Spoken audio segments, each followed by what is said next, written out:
Dylan Healy left Cambridgeshire, where he was a chef, to be an aid volunteer in eastern Ukraine. He went onto the Russian side of the front line and was captured. Now state media says he's been charged with being a mercenary. A British aid organisation in Ukraine says Dylan Healy has never been involved in anything military. We know when he went and got into Ukraine, he met up by chance with Paul Yuri, who was doing very similar to Dylan, being a volunteer out there. Him and Paul were trying to help a family in the region they were captured to evacuate. They did try and enter the Russian territories, and we do believe that they were captured within the first Russian checkpoint in that area, in that region. Could he have been involved in anything military? No, not at all. The photos that we've seen, the people we've spoken to, not only his family, but people on the ground that knew them and knew what they were doing, there was no way that they were attached to any military sector. Paul Yuri is not mentioned in this Russian state statement.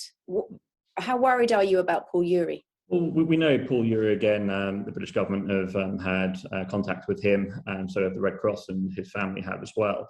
So we know that they're in a very similar situation to Dylan. But it's not a surprise really to us that he hasn't been named yet. The Russians and the people of Donetsk, or the Republic of Donetsk, they will be doing this slowly and seeing the reaction one at a time, really, with the British government.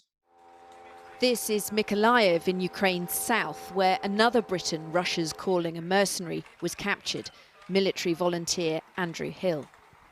The fear is the accused Britons will be used as political pawns by the Kremlin.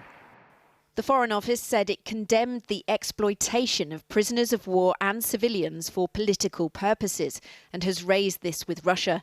It said, "We're in constant contact with the government of Ukraine on their cases and are fully supportive of Ukraine in its efforts to get them released." Otherwise, the Britons being held could find themselves in the same position as Sean Pinner and Aidan Aslin, sentenced to death for fighting for Ukraine by a court in the separatist Donetsk People's Republic. Meanwhile, the Russian onslaught goes on. In the east, Ukrainian forces are trying to hang on to Lysychansk, the last city they have left in the Luhansk region. But the governor there says it's now being pounded by shelling.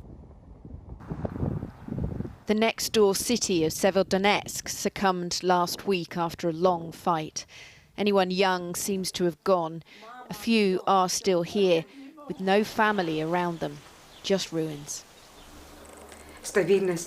60 years old is not an age to start all over again.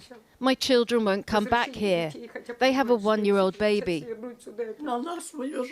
My life started during a war. I just want to see my children and grandchildren. Another Ukrainian city where lives used to be, standing almost empty.